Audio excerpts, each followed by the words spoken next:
What's up, photography world? Josh Ragazzi here from theshutterschool.com, and today, for today's video, we have a session lesson where I'm going to review some photos from a recent session and see what I can teach you. So for this particular session, I did a documentary photojournalistic session. So I'm doing this new genre of where I'm trying to take photojournalistic images of businesses so that they can use for their marketing, for a much more authentic kind of marketing kind of thing.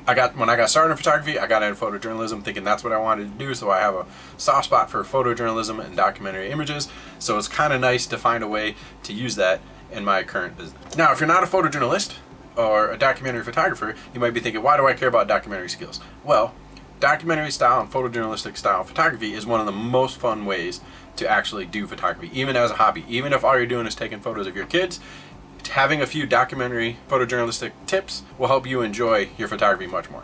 So, for instance, anything that's important to you, whether you just love your motorcycle team, are there teams of motorcycles? Let's say you're on a motorbike team, motocross, whatever, your daughter does gymnastics, you love to cook with your wife, whatever. Just think of hobbies that you have. It would be really cool to have like documentary real life photos of those, right? Because the documentary real life photos help you relive that moment, help you kind of enjoy it later. And so it's kind of a fun hobby to capture documentary real life images. Personally, I like to capture documentary real life images of my kids so that later I could relive them. You know, portraits are great, but having real documentary images helps tell a story, and that story can be more important to people than just always capturing portraits or set up editorial shoots. So even if that's just a hobby, it's fun. So if you don't work for a newspaper or a magazine or something like that, and you have no reason to get documentary images, you might never try it. But just for fun, if you want to work on your photography skills, it'd be cool to find a friend who's got a business or somebody who's got a cool craft or hobby and just watch them work and try to get some cool documentary images. And you can have probably a fun shoot and get some cool images along the way. So anyway, I'm going to dig into this shoot and show some examples of pictures I took and try to use those as examples to teach some of the principles and some of the things I think of when I'm doing a documentary style shoot. Now, when I shoot weddings, I shoot them very documentary style, so I'm going to do a lot of these things on a wedding. But by showing a non-wedding, it kind of helps see it in a more pure photojournalistic kind of light. Alright, so I apologize in advance. I don't have a lot of behind the scenes because when I'm on a documentary shoot or a photojournalistic shoot, I'm locked in and I can't think about I always forget to think about getting, behind the scenes type shots. So hopefully you'll still, by seeing the end product, you'll still be able to envision what the before product might have been. But I am going to start with one wide shot of the scene to give you a little bit of an idea. So this was my last shot of the night. I wanted to make sure I had a shot of like the process of what's going on, the whole scene, and that's an important part of the story. But by starting out by showing you my last shot, it helps you see kind of what the scene looked like. All right, but anyway, so that'll bring me to the very first photojournalistic technique or tip, and that is to get your coverage. And so getting coverage means you're covering all your angles or all the parts of the story. You're getting wide shots, medium shots, tight shots. So wide, medium, and tight. So you always want a wide shot to tell the story of the scene. So I didn't necessarily do a great job composing this or doing anything to make it super interesting other than it's at night with a deep blue sky. So they're all hanging around talking to Tristan here, the head winemaker, while he's scooping grapes.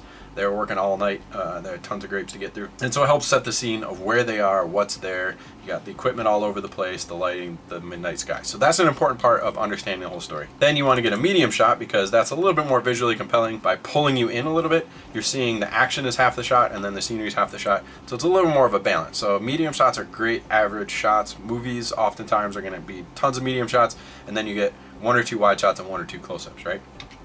And then lastly, you want your tight.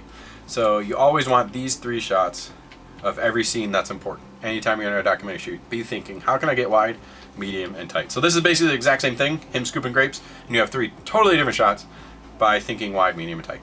In this particular instance, I think the tight shot's the most interesting because really it's about the action. He's scooping up grapes, the winemaker. So for the tight shot, I got in really close. I let the grapes get really close to the camera so that they're really interesting and engaging by being so big and strong in the foreground. Now the kicker, you might be thinking wide, medium, tight, and also a detail shot is a great way to round out that coverage. So detail shots are stuff that isn't the people. It's what they're interacting with. It's tools, props. You wouldn't really necessarily have props, I guess, on a real photojournalistic shoot, but anything that has to do with helping tell the story that's not people. So for instance, the grapes in the hopper that's crushing the grapes. here, or the de-stemming the grapes and doing the first stage of crushing them. That's an important detail for helping tell the story, because it's a tool, a part of this. All right, so get wide, medium, tight, detail. If you think that way, you'll get a nice variety of pictures. Another example of a detail, this is actually the first shot I took, so going back in chronological order now. Getting a close-up of the grapes is a big part of the story, but it's also a very cool, aesthetically pleasing, beautiful part of the story. So detail shots kind of can add some eye candy by just simplifying and getting colorful, beautiful, aesthetically pleasing storytelling bits of the scene. So I zoomed in on the grapes. I noticed bees were flying around, so I wanted to wait and try to capture one of these yellow jackets, and I got really lucky that one was sitting still for about 4 seconds on one grape in the middle. I was able to hurry up and zoom, get him in focus, and the center of the frame surrounded by grapes, fill the frame with grapes, and now you got a cool, aesthetically pleasing shot. So even if you're on a documentary shoot, you can still try to get artistic photos. So I guess that would be step 2, or tip number 2, try to get aesthetically pleasing, simple detail. All right, so this won't necessarily be a tip. I'm just kind of showing the next couple shots here. Okay, so then next tip, this one didn't work out to be anything super engaging. It's very casual part of the story. They're just chatting, but I'm kind of getting warmed up and working the scene. One thing to always try to do with photojournalistic shoots is to try to combine elements to help tell a story in a more visually pleasing way. So what I did is these grapes are on the other side of the lot here, a big old hopper full of grapes, and then they were over here talking, getting ready. So I thought, okay, maybe I can simplify the scene and try to have the grapes in the foreground and them in the background. So I'm trying to combine layers. Now you can't tell they're grapes, so that kind of ruins it. I did stop down to like f8, but it still wasn't enough depth because they were so far away from each other that it didn't quite work. So not an amazing photo per se, but it's a nice simple photo with some color in the foreground, them in the background. It just shows them kind of hanging out, getting ready for work. And then the next thing is thinking about, this isn't a final product, but this is to show how I work a scene, is I start working the scene and trying to see where are the visual elements that are interesting. Where can I frame people? Where can I use people? So all he's doing is carrying some machinery around to get it set up, and I'm like, well, what if I shoot it between these 2 pillars of red? Maybe it'll be interesting. So you're kind of mentally getting warmed up for where you can use visual elements. So this didn't turn out to be anything amazing. It's a halfway decent photo of him looking off. You know, it kind of works, but this white is really distracting. There's too many colors probably. So, but this tip is just kind of work the scene and try to see where the interesting angles are. And we'll see that pay off later. Okay. So then this is a very important step of the photojournalistic process for me, as I'm always looking for interactions and expressions. This tip or rule would be always be looking for interactions and expressions. So I noticed these two were talking, goofing around, so I know there's gonna be a good expression. I get behind one dude shooting across, so it focuses on this guy's face, Tyler here, and he's reacting to a joke. He's laughing, and so when you look at this photo, you're like, oh, everybody was hanging out having a good time together. It tells that story. People like to look at people laughing and smiling. It makes them feel connected, so that's why that works. All right, so here's a little bit of a before and after, I guess, with these 2 photos, kind of show what happened. As I'm looking at the scene, they're starting to pour they're pouring the half-crushed grapes here into this big press to crush them even further and get all the juice out. And I guess the hose got a little squirrely, so they start laughing and wrestling it. But as you can see, this photo is not ready, okay? This is my first reaction. Oh, they're laughing, something's going on, hurry up and take a quick snapshot. This is a snapshot. This is not what you want in photojournalistic images, but it's a start. So I guess this rule is always get in closer and improve the shot. So capture the action first and then improve the shot. So I guess this rule would be capture the action, but improve the shot. I notice, okay, you got garbage can here. The background is okay because it's green, but you've got a lot of different backgrounds with the house, then the white sky, then the trees, then the machine, and then you've got the garbage can. So I want to simplify and have as few of those as my background as possible. So the easiest way to do that is to get in really close. He's not adding to the story too much.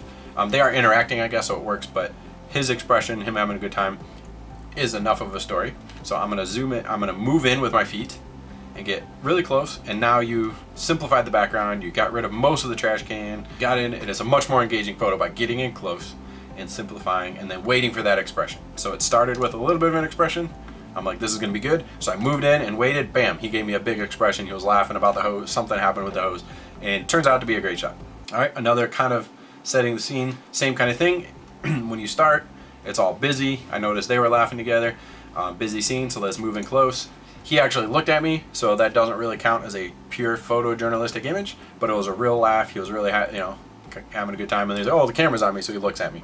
So what this is, I guess this tip would be look for fake portraits or real portraits, however you want to call it, because it wasn't a setup portrait. He's doing something, it's action, but then he happens to smile at the camera, so it kind of looks like an action portrait. So always be on the lookout for those. All right, so again, here's a before and after a little bit. So Tristan here is scooping grapes into the hopper for this press. I don't know what it's actually called, but some type of hopper for pressing grapes. And I'm getting in, working different angles, and I'm thinking, how can I make this more visually interesting? So always look for more visually interesting angles would be this tip. And what I decided to do is go back to earlier where I had scouted out that idea of combining the hopper of grapes in the foreground with somebody in the background. And so this is much more interesting than somebody talking, is him scooping grapes with a shovel. So I move up, go back to that spot, and Tristan's over here scooping grapes, and I got the grapes in the foreground. So I go from this boring composition to something more interesting, and then as you can see from before, my practice shot where I'm scouting the scene, I got an okay photo to something much more interesting using what I had pre-scouted. So that's another rule. Always be looking for what you're going to use later. What can you combine to tell stories? All right, this is another example of like action portrait. All right, so take photojournalistic portraits as he's actually standing there working, and then he looks off at a friend and he smiles. It almost looks like he's posing for a portrait, but it's a candid.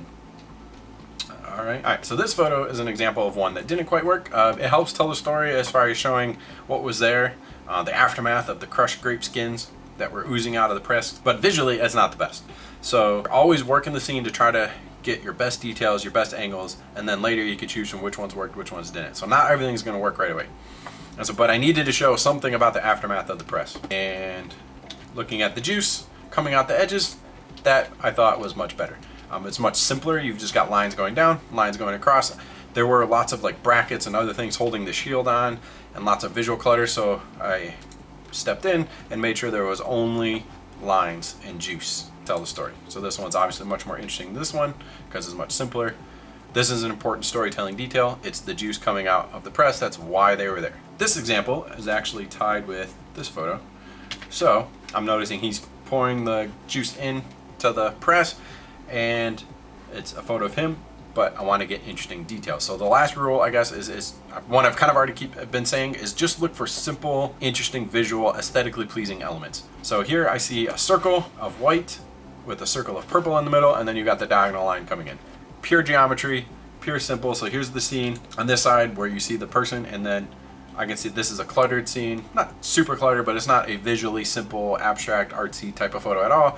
But by going up top and shooting down, I'm getting rid of all the background, and all I have is this circle shape. It would have been even better if I made it perfectly symmetrical. I think I do have another photo where I corrected it and made it more symmetrical. On the bottom has some white space and the top has white space. Here I was focusing on the intersection coming into the middle, and then this swooping around. But yeah, so there's some tips. To review really fast, you want to get coverage, wide, medium, tight. You want to get detail photos, get in storytelling photos. You want to combine elements. You want to look for frames and interesting angles that you can use later. You want to look for interactions. When you see people having a moment, you want to move in and clean up that moment and focus on the expressions and things like that. And then lastly, you want to find interesting, abstract, simple, visually pleasing details. So there's some photos I took on a shoot.